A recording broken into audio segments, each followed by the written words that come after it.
Saudaraku sebangsa dan setanah air, para penonton kanal YouTubeku yang sangat saya hormati dan sangat saya cintai. Ketika kita mendengar Anies Rashid Baswedan membandingkan pembangunan infrastruktur jalan di era Bapak Presiden Joko Widodo dan di era mantan Presiden ke-6 Republik Indonesia Susilo Bambang Yudhoyono, apa yang terlintas di benak kita? Apa komentar dari seorang Anies Baswedan ketika dia belum berbuat apa-apa untuk negara ini, tetapi dia sudah membandingkan kinerja pekerjaan dari Presiden Joko Widodo dan Susilo Bambang Yudhoyono. Dan yang lebih konyolnya lagi dalam muatan video saya kali ini, ketika kita mendengar bagaimana sosok Ketua Umum Partai Demokrat Agus Harimurti Yudhoyono masih berbicara lantang, masih bersuara keras tentang utang negara saat ini. Untuk lebih jelasnya, mari kita simak bersama-sama cuplikan video berikut ini. Selamat menyaksikan. Tadi sudah disampaikan juga, alhamdulillah kita lihat banyak pembangunan infrastruktur besar di zaman pemerintahan sekarang ini. Kita ambil contoh pembangunan jalan, tadi juga disampaikan pembangunan jalan. Media, ada tim jurnalis dari media Kata Data, ini mengumpulkan datanya. Izinkan saya kutip di sini. Pemerintahan kali ini berhasil membangun jalan tol terpanjang dibandingkan periode-periode sebelumnya. 63% dari seluruh jalan tol berbayar yang ada di Indonesia itu dibangun di era pemerintahan sekarang. Sepanjang 1.569 km dari total 2.499 km. Itu adalah jalan berbayar. Sedangkan jalan yang tak berbayar, yang digunakan oleh semua secara gratis, yang menghubungkan mobilitas penduduk dari sudut-sudut desa ke perkotaan, yang membawa produk-produk pertanian, produk perkebunan, produk perikanan dari sentra-sentra tempat mereka dihasilkan ke wilayah-wilayah pasar, baik jalan nasional, jalan provinsi ataupun jalan kabupaten, terbangun 19.000 km di pemerintahan ini. Kalau coba saya bandingkan dengan pemerintahan 10 tahun yang lalu, di zaman Presiden Pak SBY, jalan tak berbayar yang dibangun adalah sepanjang 144.000 atau 7,5 kali lipat. Bila dibandingkan dengan jalan nasional, di pemerintahan ini membangun jalan nasional sepanjang 590 km. Di era 10 tahun sebelumnya 11.800 km. 20 kali lipat. Kita belum bicara mutu, kita belum bicara standar dan lain-lain. Kita bicara panjangnya. Kedua infrastruktur ini jelas diperlukan sama-sama. Tapi yang perlu kita perhatikan di sini adalah bahwa keberpihakan ketika bicara institusi ekonomi memberikan kesetaraan kesempatan kepada semuanya. Kita perlu memikirkan ke depan institusi yang inklusif, infrastruktur yang menunjang keseharian. Air saja misalnya, hari ini kita punya air di sini. Susenas 2019 menunjukkan 38% penduduk Indonesia menggunakan air dalam kemasan sebagai sumber air minum. Kalau itu pilihan tidak apa-apa, tapi kalau itu keterpaksaan, maka negara harus hadir menyediakan infrastruktur mikro kecil yang dirasakan oleh seluruh rumah tangga di Indonesia. Kalau kita lihat datanya, sumur ada 21%, pompa air 16%, pipa hanya 10%. Ke depan kita perlu membangun institusi ekonomi inklusif yang memang belum tentu megah untuk difoto. Belum tentu menarik seperti jalan berbayar atau airport bandara yang megah. Tapi air yang mengalir di tiap rumah tangga, infrastruktur mikro di tiap rumah tangga, itu akan memberikan rasa kebahagiaan. Ramadan kemarin saya dapat kesempatan untuk berkeliling di wilayah Jati Jaya ini. Berkeliling, saya menjalani tirakat, mendengar bukan berbicara, mendengar. Bertemu dengan petani, bertemu dengan peternak, bertemu dengan penjaga warung, bertemu dengan yang punya toko baju, bertemu dengan macam-macam. Dari mulai ketemu dengan para alim ulama sampai tokoh-tokoh kebudayaan, semua ketemu. Dan semuanya senyap. Bukan sebagai sebuah kegiatan kampanye, tapi sebuah kegiatan mendengar, menyerap. Dan dari perjalanan itu, selama, kalau tidak salah 14 hari, ada 26 kabupaten kota yang kami kunjungi selama 14 hari.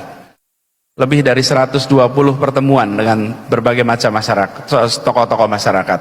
Apa yang saya temukan dalam percakapan-percakapan itu, kami menemukan bahwa di Jati Jaya ini potensi untuk kita menang amat besar, jauh lebih besar daripada yang diprediksi banyak orang. Banyak yang menggambarkan Jati Jaya ini punya latar belakang A, B, C, D, F, G, punya sejarah A, B, C, D, F, G, sehingga memberikan perasaan kepada semua, wah ini sebuah wilayah yang mungkin tandus. Saya boleh sampaikan di sini, tempat ini subur dan tempat ini siap untuk ditanami semangat bagi kemenangan semuanya. Di sisi lain, utang Indonesia terus membengkak, lebih dari 7.800 triliun. Bertambah lebih dari 5.000 triliun sejak 8 tahun yang lalu.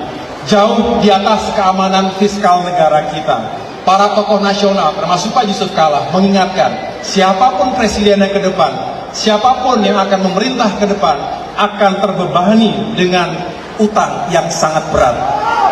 Jadi Mas Anies Baswedan, ini merupakan tantangan terbesar nanti, jika insya Allah Tuhan menakdirkan Mas Anies menjadi Presiden Republik Indonesia. Malam Pak. Pak Anies, sedikit Pak.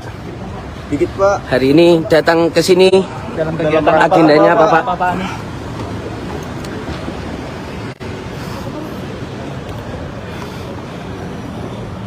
Ini juga menyampaikan keprihatinan juga nggak Pak Anies? Biar ada view yang lebih lengkap. Turunnya kan. Oke.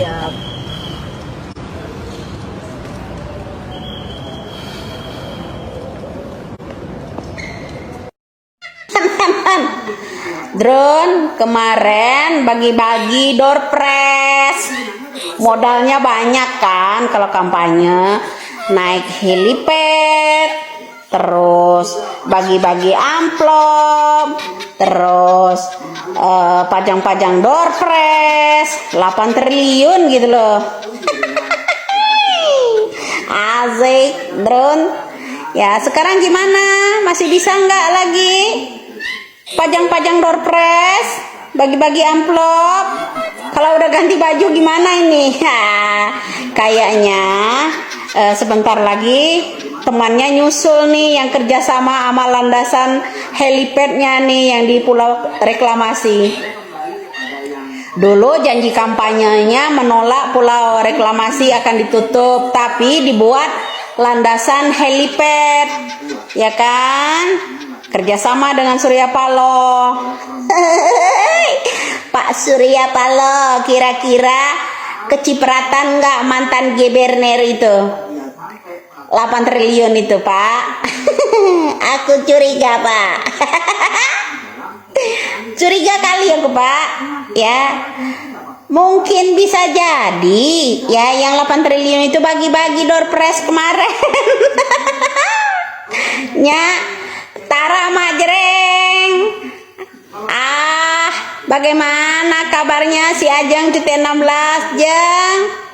Bagaimana kemarin kampanyenya Anies pakai door prize? Apakah itu dari 8 triliun itu? Dari modal menara? Tak kusangka Jeng ya, lebih tinggi korupsinya daripada menaranya. Ya Jeng, ya Zodot semua ya, Bani Kadrun ya dengar.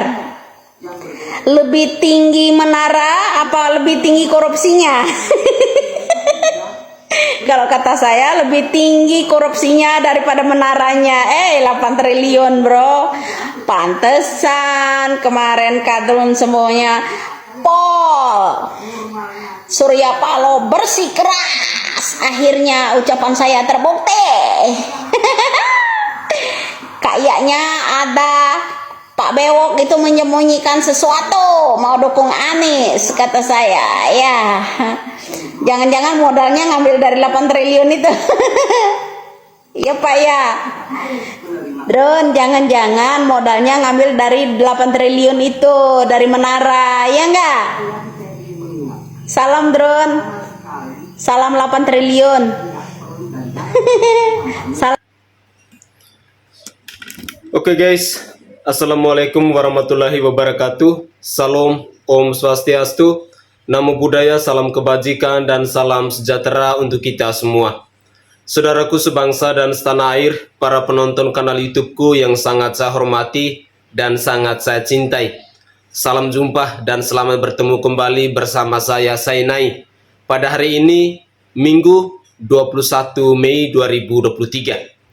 Saudaraku sebangsa dan setanah air, ketika kita mendengar pidato dari seorang Anies Rashid Baswedan dan Agus Harimurti Yudhoyono, saya mengatakan bahwa mereka berdua ini bagaikan pinang dibelah dua. Kenapa saya katakan demikian? Mereka adalah orang-orang yang pandai sekali untuk merangkai kata-kata. Itulah kehebatan dari Anies Rashid Baswedan dan Agus Harimurti Yudhoyono. Dalam pidato tadi, kita mendengar bersama, kita menyimak bersama bagaimana pidato Anies Rashid Baswedan ketika dia membandingkan kinerja dari seorang SBY dengan Bapak Presiden Insinyur Haji Joko Widodo. Anies, tidak ada tandingannya sama sekali. Ketika kau berbicara, ketika kau membanggakan seorang SBY, aduh, bagaikan langit dan bumi. Jokowi itu jauh lebih hebat daripada seorang SBY. Biar Anies tahu, biar para pendukung Anies juga dengar ini. Tidak ada apa-apanya ketika kalian membandingkan seorang Presiden Joko Widodo dengan SBY. SBY itu lebih banyak duduk manis di istana. Itu kinerjanya SBY. SBY jarang turun ke tengah masyarakat. Kita bisa bandingkan, kita bisa lihat sendiri kemajuan di bangsa dan negara ini di zaman SBY dulu dengan hari ini Bapak Presiden Insinyur Haji Joko Widodo. Satu-satunya presiden di bangsa ini yang sudah mengamalkan sila kelima Pancasila itu baru Bapak Presiden Joko Widodo. Tidak ada yang lain. Apalagi seorang SBY. Pembangunan mangkrak di mana-mana. Korupsi merajalela. Ormas-ormas radikal merajalela. Itulah masa kejayaannya SBY. Makanya ketika seorang Anies Rashid Baswedan berbicara soal pembangunan infrastruktur khususnya jalan raya antara seorang Presiden Joko Widodo dengan SBY ini, kami sebagai Raja Lata hanya bisa ngakak. Ngakak karena melihat kelucuan dan kepolosan Anda dalam berpidato. Anda terlalu polos. Anda terlalu lugu. Anda adalah bukti bahwa benar-benar seorang boneka yang hanya digoreng sana, goreng sini, sehingga Anda hanya pandai untuk menata kata. Itu adalah tanggapan dari saya mengenai Anies Rashid Baswedan ini. Lalu yang kedua, ketika kita mendengar pidato dari AHY, nyinyir soal utang negara. Bro, mikir sekali lagi pakai otak, jangan pakai dengkul. Ya, sebelum berpidato mikirnya pakai otak, jangan pakai dengkul. Utang dari seorang Presiden Joko Widodo itu untuk membangun Indonesia ini. untuk mensejahterakan rakyat di Indonesia ini. Lantas, utang SBY Bapak Anda itu untuk apa? Hanya untuk Partai Demokrat.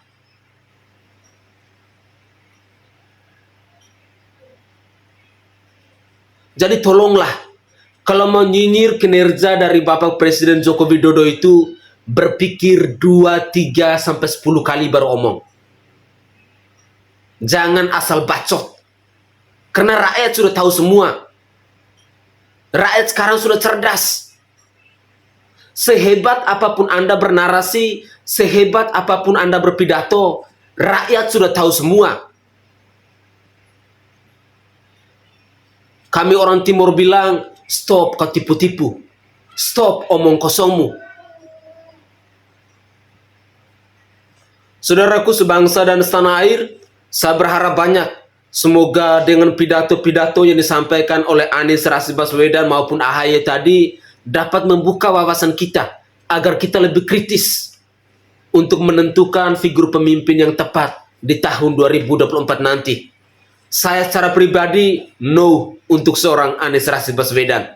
Saya Sainai dari Provinsi Nusa Tenggara Timur. Saatnya rakyat jelata harus berani untuk bersuara.